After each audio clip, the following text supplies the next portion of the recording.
এই জন্য আসুন আমরা সবাই আল্লাহর বিধানের দিকে যাই। আমরা সব দেখেছি, এখন একবার বাংলাদেশে খুবই প্রয়োজন আল্লাহর বিধানের শাসন কায়েম হওয়া। এই শাসনের জন্য আমাকে, আপনাকে, সবাইকে ঝাঁপিয়ে পড়তে হবে, দায়িত্ব নিতে হবে। আমি নিজেকে এখানে এনগেজ করব, আমার পরিবারের সদস্যবৃন্দকে এনগেজ করব, আমার আত্মীয় স্বজনকে এনগেজ করব, আমার প্রতিবেশীদেরকে এনগেজ করব, আমার বন্ধু বান্ধবকে এনগেজ করব, এবং আমার কর্মস্থলের সঙ্গীদেরকেও আমি এনগেজ করব। যে সবই তো দেখেছি, এবার আল্লাহর আইন দেখতে চাই। আল্লাহর আইনটা ফিরিস্তারা এসে এখানে কায়েম করবেন না। এই আইন কায়েম করার জন্য মানুষ লাগবে। কোন মানুষটি? যে মানুষ আল্লাহকে ভয় করে। এই একটা গুণ থাকলেই চলবে, যে সে প্রকৃতভাবে আল্লাহকে ভয় করে। আর আল্লাহ তাআলা এই রোজা নাজিল করার উদ্দেশ্য একটাই বলেছেন, লাআল্লাকুম তাত্তাকুন। আমি রোজা তোমাদেরকে দিয়েছি, আশা করা যায় এর মাধ্যমে তোমরা আল্লাহকে ভয় করতে শিখবে, তোমরা মুত্তাকি হবে, তোমাদের কলব হবে কলবান খাশিয়া, তোমাদের কাল হবে কালবান শাকিরা। তোমরা আল্লাহকে তার জাত এবং সিফাতের কারণে, তার জালালিয়ত এবং কুওয়াতের কারণে তোমরা ভয় করবে। আর আল্লাহ যেহেতু তোমাদের রাজ্জাক, আল্লাহ যেহেতু তোমাদের গফুর এবং রহিম, সেই কারণে তার সমস্ত নিয়ামতেরও তোমরা শুকরগুজারি করবে। আসমানের নিচে জমিনের উপরে যত মতবাদ আছে, সেই মতবাদগুলোতে মানব জীবনের সমস্ত সমস্যার সমাধান নেই। এই সমাধান একমাত্র আছে আল্লাহর কোরআনের মধ্যে। এই জন্য আল্লাহ তাআলা কোরআন নাজিল করে সর্বশেষ যে আয়াতটা, বিদায় হজ্জের সময়, আইয়ামে তাশরিকের সময়, মিনার ময়দানে এই আয়াতটি নাজিল হয় রাসূল করিম সাল্লাল্লাহু আলাইহি সাল্লামের সিনা মুবারকের উপর। সূরা মায়েদার ৩য় আয়াত, লম্বা আয়াত। তার নির্যাস, আল ইয়াউমা আকমালতু লাকুম দীনাকুম ওয়া আতমামতু আলাইকুম নি'মাতি ওয়া রাদিতু লাকুমুল ইসলাম দীনা। আল্লাহ তাআলার ঘোষণা, আজকের এই দিনে তোমাদের জন্য তোমাদের জীবনের যাবতীয় নিয়ম কানুন, আইন বিধান সব আমি পরিপূর্ণ করে দিলাম। বলেন সুবহানাল্লাহ। আল্লাহ কিছুই বাকি রাখলেন না। ও আতমামতু আলাইকুম নি'মাতি, এবং এর মাধ্যমেই তোমাদের জন্য আমি নিয়ামতও পূর্ণ করে দিলাম। সমস্ত নিয়ামত শুধু এখানকে এই কোরআনের আলোকেই তোমাদেরকে তালাশ করতে হবে। ও রাদিতু লাকুমুল ইসলাম দীনা, আর জীবন বিধান হিসাবে দিনকে, আমি ইসলামকে দিন হিসাবে কবুল করে নিলাম। আমরা ৯১% মুসলমানের দেশ। এই দেশ শাসন হয় কোনো সময় জাতীয়তাবাদের ভিত্তিতে, কোনো সময় ধর্মনিরপেক্ষতার ভিত্তিতে, কোনো সময় সমাজতন্ত্রের ভিত্তিতে, আবার কোনো সময় একটা খিচুড়ি মতবাদের ভিত্তিতে। কিন্তু অ্যাবসলিউটলি এই জমিন শতাব্দীর পর শতাব্দী ধরে আল্লাহর কোরআন দিয়ে শাসন হয়নি। এই হয়নি বলেই আমাদের সমাজে খুন, দর্শন, লুণ্ঠন, মাস্তানি, সন্ত্রাস, জনজীবনে বিপর্যয়, অশান্তি, গড়ে এবং বাইরে সর্বত্র আল্লাহর বিধান থেকে সরে যাওয়ার এটা হচ্ছে কুফল। এটাকে আমার ফতোয়া নাকি না, এটা আল্লাহ তাআলার ফতোয়া এবং কোরআনের কালাম। আফাতুমিনুনা বিবাদিল কিতাবি ওয়া তাকফুরুনা বিবাদ। আল্লাহ ধমক দিয়ে বলতেছেন, আমি যে কোরআন নাজিল করেছি তোমাদের জন্য হেদায়েতের বিধান হিসাবে, তোমরা কি তার এক অংশ মানো আর এক অংশ ছুঁড়ে ফেলে দাও, অমান্য করো, অগ্রাহ্য করো, পাশ কাটিয়ে চলে যাও? যদি এমনটা হয়, ফামা জাযাউ ইল্লা খিজয়ুন ফিল হায়াতিদ দুনিয়া, এইরকম লোকদের জন্য এর চাইতে বেশি বিনিময়, প্রতিদান আর কি হতে পারে, যে আমি দুনিয়ায় তাদেরকে লাঞ্ছিত করব, পদস্থ করব। আসসালামু আলাইকুম ওয়া রাহমাতুল্লাহ। সুপ্রিয় দর্শক, ঢাকা মহানগর উত্তরে আয়োজিত ইফতার মাহফিলে অসাধারণ একটি বক্তব্য দিয়েছেন আমিরে জামাত ডাক্তার শফিকুর রহমান। তিনি সেখানে বলেন, এই দেশকে প্রতিষ্ঠিত করতে হলে কোরআনের আইন মেনে চলতে হবে। তো আমরা সেটাই করব। তো সুপ্রিয় দর্শক, আমিরে জামাতের বক্তব্যটা শুনে অবাক হয়ে গেছে দেশের বড় বড় নেতাকর্মীরাও। তো সুপ্রিয় দর্শক, বেশি দেরি না করে চলুন আমরা আমিরে জামাত ডাক্তার শফিকুর রহমানের বক্তব্যটা শুনে আসি। বাংলাদেশ জামাত ইসলামের উদ্যোগে আজকের এই মোবারক ইফতার মাহফিলের সম্মানিত সভাপতি, নেতৃবৃন্দ, শহীদ পরিবারের গর্বিত সম্মানিত সদস্যবৃন্দ, সম্প্রতি আন্দোলনে ২৪-এর দ্বিতীয় স্বাধীনতার আন্দোলনে আহত বঙ্গত্ব বরণকারী ভাইয়েরা, উপস্থিত সম্মানিত রোজাদার বন্ধুগণ, গণমাধ্যমের সম্মানিত ভাইয়েরা, ঘোষক বলেছেন বিশিষ্টজনদের সম্মানে আজকের এই ইফতার। হয়তো আমরা চিন্তা করছি বিশিষ্টজন বলতে এখানে বোঝানো হচ্ছে সমাজের সম্পদশালী, জ্ঞানী, গুণী, শিক্ষিত, বিভিন্ন সামাজিক এবং কর্মক্ষেত্রে গুরুত্বপূর্ণ পদধারী লোকদের। আমি বিষয় অন্যভাবে বুঝছি, প্রত্যেক রোজাদার বিশিষ্ট ব্যক্তি। রোজাদারদের ব্যাপারে আল্লাহ তাআলা অ্যাড্রেস করেছেন খুব চমৎকারভাবে। আর রাসূল করিম সাল্লাল্লাহু আলাইহি সাল্লাম সেই কথাটাকেই একটা ডায়মন্ড হিসাবে আমাদের সামনে পেশ করেছে। আল্লাহর হাবিব বলেছেন যে আল্লাহ তাআলার পক্ষ থেকে ঘোষণা করা হয়েছে আস-সাওমুলি ওয়া আনা আজজি বিহি। রোজা আমার বান্দা আমাকে না দেখেই আমার জন্য রাখে, বিভিন্ন কাজের বিনিময়ে এইটা ওইটা, এমনকি জান্নাত, জাহান্নাম থেকে মুক্তি। কিন্তু আল্লাহ বলতেছেন যে রোজার বিনিময়ে আমি আল্লাহ আমার বান্দার জন্য নিজেই, আল্লাহু আকবার। সমাজের যিনি যেখানে বিশিষ্ট, তিনি ক্ষমতার কেন্দ্রের খুব কাছাকাছি থাকেন। সবচাইতে বড় ক্ষমতাবানকে হুয়া আলা কুল্লি শাইইন কাদির, তিনি হচ্ছেন সমস্ত ক্ষমতাবানদের উপরের ক্ষমতাবান।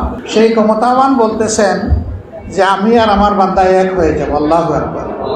তাহলে এর চাইতে বড় মর্যাদা রোজাদারের জন্য আর কি হতে পারে? এছাড়া তো অসংখ্য সুসংবাদ দেওয়া হয়েছে। ঈমান এবং ইহতিসাবের সাথে যারা রোজা রাখবে, আল্লাহর হাবিব বলেছেন তাদের আগের সমস্ত গুনাহ ক্ষমা করে দেওয়া হবে। আল্লাহর হাবিব এও বলেছেন রমজান মাস পেয়ে যে তার গুনাহ খাতা পুড়িয়ে ছাই বানাইতে পারলো না, সে ধ্বংস হবে, তার উপরে আল্লাহর অভিসম্পাদ, লানত। তাহলে সেই রোজাটা আমাদের হোক আল্লাহর পছন্দের রোজা, আল্লাহকে ভয় করে রোজা, নিজেকে সংশোধন করার উদ্দেশ্যে রোজা, এবং আল্লাহ তাআলার মেহেরবানির কাছে নিজেকে পুরোপুরিভাবে সুপর্দ করে রোজা। আমরা কালামে হাকিমের একটা আয়াত আছে, অধিকাংশ বিশ্বাসীরা আবার শিরকও করে, আল্লাহর উপর ঈমানও রেখেছে, আবার একটু একটু শিরক করে ফেলে। শিরক এমন একটি নাপাকি, আজকে এখানে প্রত্যেক বাটিতে আমার ধারণা কিছু পোলাও বা এরকম কিছু আছে। পোলাওয়ের বিশাল একটা ডেক, এটা পাকাইতে পানি লাগে, অনেক ধরনের মশলা লাগে, আবার একটু তেল অথবা ঘি দিতে হয়। কিন্তু ভুল করে এই তেলের জায়গায় 1 ফুটা কেরোসিন যদি কেউ ছেড়ে দেয়, তাইলে কি এটার খাওয়া যাবে? শিরক হচ্ছে এইরকম দুষ্ট খারাপ জিনিস, যে সমস্ত ঈমানকেই বরবাদ করে ফেলে। যেভাবে 1 ফুটা কেরোসিন আমাদের এই পুরা খাবারটাকে বরবাদ করে দেয়। তা আল্লাহ রাব্বুল আলামিন আমাদেরকে ইখলাসের সাথে শুধু আল্লাহকে খুশি করার জন্যই রোজা রাখার তৌফিক দান করুন। দেখেন এখানে একটা চমৎকার ব্যাপার, আমি তো আল্লাহকে দেখি নাই, আপনারা কেউ কি আল্লাহকে দেখেছেন? আমরা সবাই না দেখে কার উপর ঈমান এনেছি? ওয়াহিদ আল্লাহর উপর ঈমান এনেছি, তার একক সত্তার উপর ঈমান এনেছি, তার সমস্ত জাত এবং সিফাতের উপর আমরা ঈমান এনেছি। ঠিক আল্লাহকে যেমন দেখা যায় না, রোজাও কিন্তু তেমন দেখা যায় না। একজন মানুষ যখন নামাজ পড়ে তখন কিয়াম, কিরাত, রুকু, সিজদা সব কিছু দেখা যায়, শোনা যায়। কিন্তু রোজা কিন্তু এমন এক ইবাদত যেটা দেখাও যায় না, শোনাও যায়। মানুষ যখন হজ করতে যায়, হাজার হাজার মানুষ তাকে দেখে, লাখ লাখ মানুষ তাকে দেখে, তার সঙ্গীরা তাকে দেখে। কিন্তু একজন রোজাদার কাজ করবে, হাঁটবে, কর্মক্ষেত্রে থাকবে, কাউকে সে বলে বেড়াবে না যে আমি রোজাদার, আমি রোজাদার, আমি রোজাদার। অথবা তার বুকেও এরকম কোনো সাইনবোর্ড থাকবে না ব্যক্তিটি রোজাদার, কিছুই থাকবে না। এটি একান্ত গোপন একটা ইবাদত। আল্লাহ যেমন গোপন, এই ইবাদতটাও তেমন গোপন। এই জন্য আল্লাহ এই ইবাদতকে এত ভালোবাসেন, বলেছেন যে আমার বান্দার জন্য আমি নিজেই হয়ে যাব। সুবহানাল্লাহ। এই মাসটি হচ্ছে কোরআন নাজিলের মাস। কোরআন এসেছে মানবতার মুক্তির জন্য। শাহরু রমাদানাল্লাযী উনজিলা ফীহিল কুরআন হুদাল লিন-নাস ওয়া বাইয়িনাতিন মিনাল হুদা ওয়াল ফুরকান। এই মাস আল্লাহ তাআলা বলতেছেন যে মর্যাদাপূর্ণ হয়েছে কোরআন নাজিলের কারণে। এটা সমস্ত মানব জাতির জন্য সারা জীবনের বিধান এটা দিবে। ব্যক্তি, পরিবার, রাষ্ট্র, শিশু থেকে বৃদ্ধ সবার জন্য এখানে সব ধরনের বিধান আছে, কোনো কিছুর কোনো কমতি নাই। আল্লাহর কসম, আসমানের নিচে জমিনের উপরে যত মতবাদ আছে, সেই মতবাদগুলোতে মানব জীবনের সমস্ত সমস্যার সমাধান নেই। এই সমাধান একমাত্র আছে আল্লাহর কোরআনের মধ্যে। এই জন্য আল্লাহ তাআলা কোরআন নাজিল করে সর্বশেষ যে আয়াতটা, বিদায় হজ্জের সময়, আইয়ামে তাশরিকের সময় মিনার ময়দানে এই আয়াতটি নাজিল হয় রাসূল করিম সাল্লাল্লাহু আলাইহি সাল্লামের সিনা মুবারকের। সূরা মায়দার 3 আয়াত, লম্বা আয়াত। তার নির্যাস, আল ইয়াউমা আকমালতু লাকুম দীনাকুম ওয়া আতমামতু আলাইকুম নি'মাতি ওয়া রাদিতু লাকুমুল ইসলাম দীনা। আল্লাহ তাআলার ঘোষণা, আজকের এই দিনে তোমাদের জন্য তোমাদের জীবনের যাবতীয় নিয়ম কানুন, আইন, বিধান সব আমি পরিপূর্ণ করে দিলাম। বলেন সুবহানাল্লাহ। আল্লাহ কিছুই বাকি রাখলেন না। ওয়া আতমামতু আলাইকুম নি'মাতি, এবং এর মাধ্যমেই তোমাদের জন্য আমি নিয়ামতও পূর্ণ করে দিলাম। সমস্ত নিয়ামত শুধু এখানকে এই কোরআনের আলোকেই তোমাদেরকে তালাশ করতে হবে। ও রাদিতু লাকুমুল ইসলাম দীনা, আর জীবন বিধান হিসাবে দিনকে, আমি ইসলামকে দিন হিসাবে কবুল করে নিলাম। সম্মানিত ভাইরা, আমরা 91% মুসলমানের দেশ। এই দেশ শাসন হয় কোনো সময় জাতীয়তাবাদের ভিত্তিতে, কোনো সময় ধর্মনিরপেক্ষতার ভিত্তিতে, কোনো সময় সমাজতন্ত্রের ভিত্তিতে, আবার কোনো সময় একটা খিচুড়ি মতবাদের ভিত্তিতে। কিন্তু অ্যাবসলিউটলি এই জমিন শতাব্দীর পর শতাব্দী ধরে আল্লাহর কোরআন দিয়ে শাসন হয়নি।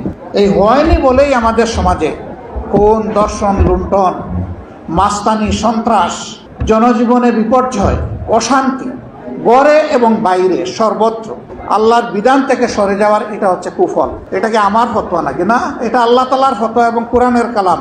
আফাতুমিনুনা বিবাদিল কিতাবি ওয়া তাকফুরুনা বিবাদ। আল্লাহ ধমক দিয়ে বলতেছেন, আমি যে কোরআন নাজিল করেছি তোমাদের জন্য হেদায়েতের বিধান হিসাবে, তোমরা কি তার এক অংশ মানো আর এক অংশ ছুঁড়ে ফেলে দাও, অমান্য করো, অগ্রাহ্য করো, পাশ কাটিয়ে চলে যাও? যদি এমনটা হয়, ফামা জাযাউ ইল্লা খিজয়ুন ফিল হায়াতিদ দুনিয়া, এইরকম লোকদের জন্য এর চাইতে বেশি বিনিময়, প্রতিদান আর কি হতে পারে যে আমি দুনিয়ায় তাদেরকে লাঞ্ছিত করব, পদস্থ করব? এই কথাটা কে বলতেছেন? আল্লাহ তাআলা। এরপরে বলতেছেন শেষ নয়, এরপরে যখন আমার কাছে ফিরে আসবে আদালতে আখিরাতে, আমার মুখামুখি হওয়ার পরে তোমাদেরকে ইলা আসাদ্দুল আযাব, সবচেয়ে কঠিন আযাবে আমি তোমাদেরকে নিক্ষেপ করে দেবো। করে ভাই আপনি কিছু মানলেন, কিছু মানলেন না, নামাজ পড়লেন, রোজা রাখলেন, হজ করলেন, কিন্তু আপনার জীবনের সর্বক্ষেত্রে আল্লাহর বিধানটা আপনি অনুসরণ করলেন না। না করার কারণে দুনিয়ার অনেক মজাও আপনি লুটতে পারলেন না, আপনার দুনিয়াও শেষ, আখিরাতও শেষ। আসলে আপনি আমি তো এইরকম হলে সর্বহারা হয়ে যাব, সর্বনাশ। এই সর্বহারা হওয়া যাবে না। এই জন্য আসুন আমরা সবাই আল্লাহর বিধানের দিকে যাই। আমরা সব দেখেছি, এখন একবার বাংলাদেশে খুবই প্রয়োজন আল্লাহর বিধানের শাসন কায়েম হওয়া। এই শাসনের জন্য আমাকে, আপনাকে, সবাইকে ঝাঁপিয়ে পড়তে হবে, দায়িত্ব নিতে হবে। আমি নিজেকে এখানে এনগেজ করব, আমার পরিবারের সদস্যবৃন্দকে এনগেজ করব, আমার আত্মীয় স্বজনকে এনগেজ করব, আমার প্রতিবেশীদেরকে এনগেজ করব, আমার বন্ধু বান্ধবকে এনগেজ করব, এবং আমার কর্মস্থলের সঙ্গীদেরকেও আমি এনগেজ করব। যে সবই তো দেখেছি, এবার আল্লাহর আইন দেখতে চাই। আল্লাহর আইনটা ফেরেশতারা এসে এখানে কায়েম করবেন না। এই আইন কায়েম করার জন্য মানুষ লাগবে। কোন মানুষটি? যে মানুষ আল্লাহকে ভয় করে। এই একটা গুণ থাকলেই চলবে, যে সে প্রকৃতভাবে আল্লাহকে ভয় করে। আর আল্লাহ তাআলা এই রোজা নাজিল করার উদ্দেশ্য একটাই বলেছেন, লাআল্লাকুম তাত্তাকুন। আমি রোজা তোমাদেরকে দিয়েছি, আশা করা যায় এর মাধ্যমে তোমরা আল্লাহকে ভয় করতে শিখবে, তোমরা মুত্তাকি হবে, তোমাদের কলব হবে কলবান খাশিয়া, তোমাদের কাল হবে কালবান শাকিরা। তোমরা আল্লাহকে তার জাত এবং সিফাতের কারণে, তার জালালিয়ত এবং কুওয়াতের কারণে তোমরা ভয় করবে। আর আল্লাহ যেহেতু তোমাদের রাজ্জাক, আল্লাহ যেহেতু তোমাদের গফুর এবং রহিম, সেই কারণে তার সমস্ত নিয়ামতেরও তোমরা শুকরগুজারি করবে। যদি এর ভিত্তিতে একটা সোসাইটি আমরা বিল্ড আপ করতে পারি, তাহলে ওই সোসাইটিতেই হবে জাস্ট সোসাইটি, বা সত্যিকারের একটা ন্যায় ভিত্তিক সোসাইটি, সমাজ। এবং সেই সমাজ হবে বিয়ন্ড ডেসপিরিটি। এখানে কোনো ধরনের ডেসপিরিটি থাকবে না, এখানে থাকবে পেরিটি। সবার মাঝে একটা সামঞ্জস্য থাকবে, সমতা থাকবে, বৈষম্য থাকবে না। আমরা লড়াই করছি দুটি জিনিস বাংলাদেশ থেকে বিদায় দেওয়ার জন্য। একটি হচ্ছে দুর্নীতি, আর একটি হচ্ছে দুঃশাসন।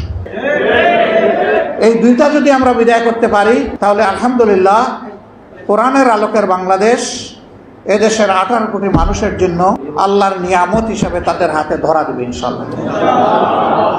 এই সংগ্রামের লড়াইয়ে আমরা আপনাদেরকে পাশে চাই, সাথে চাই, আপনাদের দোয়া চাই, ভালোবাসা চাই, আপনাদের পরামর্শ চাই, সমালোচনাও চাই।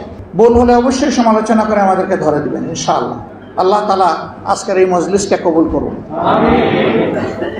উপস্থিত আমরা যারা হয়েছি, মহান আল্লাহ তুমি আমাদেরকে ক্ষমা করে দাও, আমাদের প্রিয় মা বাবাকে ক্ষমা করে দাও, তাদের খানদানকে ক্ষমা করে দাও, শ্বশুর শাশুড়িকে ক্ষমা করো মাবুদ, তাদের খানদানকে ক্ষমা করো, ইমানদার উস্তাদদেরকে ক্ষমা করো, তাদের খানদানদেরকে ক্ষমা করো। জমি উম্মতে মুহাম্মদী সাল্লাল্লাহু আলাইহি সাল্লামকে হে প্রভু তুমি ক্ষমা করো। আমরা নিশ্চয়ই নাফরমানি করেছি, আমরা গুনাহ করেছি, সীমা লঙ্ঘন করেছি, আমরা আবার তওবা করে তোমার কাছে আমরা ফিরে এসেছি। আল্লাহ তুমি আমাদের তওবা কবুল করো। তওবা ইয়া রাব্বি, তওবা ইয়া আল্লাহ, এ গফুরুর রহিম তুমি আমাদেরকে ক্ষমা করে দাও।